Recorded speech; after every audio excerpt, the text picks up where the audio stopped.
কাউকে সুখে থাকতে দেখলে অন্যরা সহ্য করতে পারে না।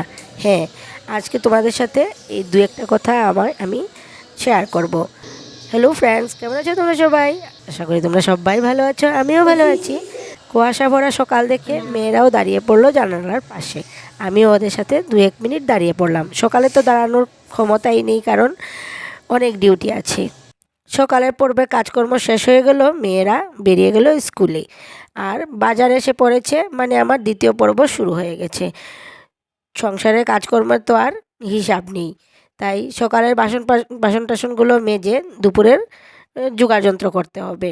তারপর কি আনা হলো বাজার থেকে, তাই তোমাদের সাথে একটু শেয়ার করি। সবজি এসেছে, তার সাথে এসে পড়েছে মাছগুলো।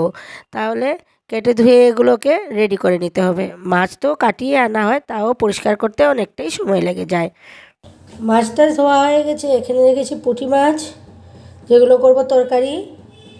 আছে দেবো ডাঁটা, তাই কেটে নিয়েছি। আর এখানে আছে কিছু খলসে মাছ আর কিছু ছোট ছোট পুঁটি দেখে সেগুলো ভাজা করব। পুঁটিগুলো ভাজা করব আর খলসে মাছগুলো করব তরকারি। লাই শাকটার ঝোল, তাতে যায় বড়ি, কিন্তু আজ বড়ি নেই, তাই বড়ি ছাড়াই করব। এখনও বড়ি আসেনি ঘরে। আর তার সাথে করব বকফুলের বড়া। আর মাছের জন্য কেটে নিয়েছি ধনেপাতা। তাহলে রান্নাবাড়ার যোগাযন্ত্র হয়ে গেছে আমার। আমি এখন যাব কাপড় ধুতে। রান্নাঘর থেকে বের হওয়া মানে অনেক বড় কথা। 11:30 বেজে গেছে। সকালের পর্ব শেষ করে আমি দুপুরে যোগাযন্ত্র করে বেরোতেই পারছি না রান্নাঘর থেকে। এইদিকে আমার কাপড় ধোয়া বাকি রয়ে গেছে, তাই ভাবলাম মেশিনেই দিয়ে দিই, তাহলে একটু হেল্প হবে। তা না হলে অনেকটাই দেরি হয়ে যাবে। তারপর এগুলোকে ধুয়ে আবার ছাদে দিয়ে আসতে হবে শুকোনোর জন্য। আর এদিকে খুব ক্ষুধাও পেয়ে গেছে। কি করব ভাবছি রান্না করব, তারপরে খাবো, অনেকটাই দেরি হবে। তাই একটু কি খাবো একটু হরলিক্স করে নিলাম, তার সাথে 2-4টে বিস্কুটও খেয়ে নিলাম। পেটটা ভরা থাকলে তাহলে রান্নাটাও ভালো হবে আর মাথাটাও ঠান্ডা থাকবে। তাহলে এবার শুরু করি দুপুরের রান্নাবান্না। আমি বলেছিলাম যে কাউকে শান্তিতে থাকতে দেখলে অন্যের সহ্য হয় না। ব্যাপারটা তেমনই আমার কাছে মনে হয়। আগে বছরে 2টো পরীক্ষা হতো, হাফ ইয়ারলি আর অ্যানুয়াল পরীক্ষা। কে যে শুরু করলো এই মাঝখানে এই টেস্টগুলো নেওয়া। এক তো second unit test, first unit test, এগুলো তো আছেই। পুরো বছর ধরেই ক্লাস টেস্ট আর ক্লাস টেস্ট, এই করে করে মাদের পাগল করে দিচ্ছে। আগে ছিল স্লোগান আগের স্লোগান ছিল ছাত্রজীবন সুখের জীবন, যদি না থাকতো এক্সামিনেশন। এখন হয়ে গেছে মায়ের জীবন সুখের জীবন, যদি না থাকতো এই এক্সামিনেশন।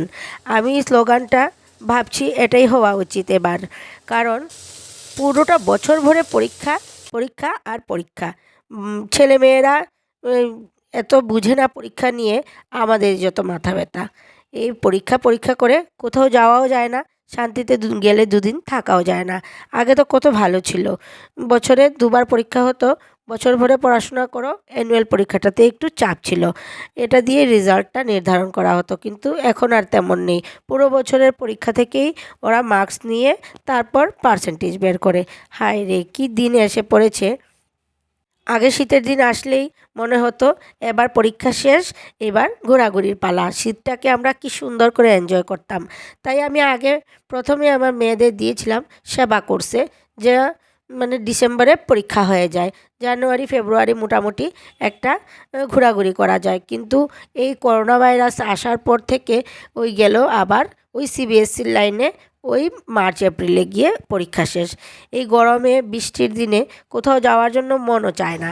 আর যখন শীতের দিনে বেড়াবার জন্য মন চায়, তখন আর সময় থাকে না, কারণ এই কয়েকদিন পরেই এক্সামে আসে।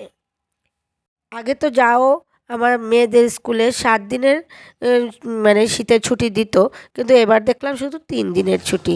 তাহলে এই 3 দিন কোথায় গিয়ে কি বেড়াবো, সেই ভেবে ভেবেই মনটা খারাপ হয়ে যাচ্ছে। আর ভাবছি যে মায়ের জীবন সুখের জীবন, যদি না থাকতো এক্সামিনেশন। তোমাদের কি মনে হয় এই তো আমার কথাটা ঠিক আছে কি না, যে মায়েদের একটু শান্তিতে থাকতে দেখেই ওদের আর সহ্য হচ্ছে না, এভাবে ওরা আমাদেরকে অশান্তি দিয়ে খাচ্ছে। তাহলে আজকের মতন আর এইটুকুই। তোমরা সবাই সুস্থ থাকবে, ভালো থাকবে, টাটা বাই বাই, দেখা হচ্ছে আবার নেক্সট কোনো ব্লগে।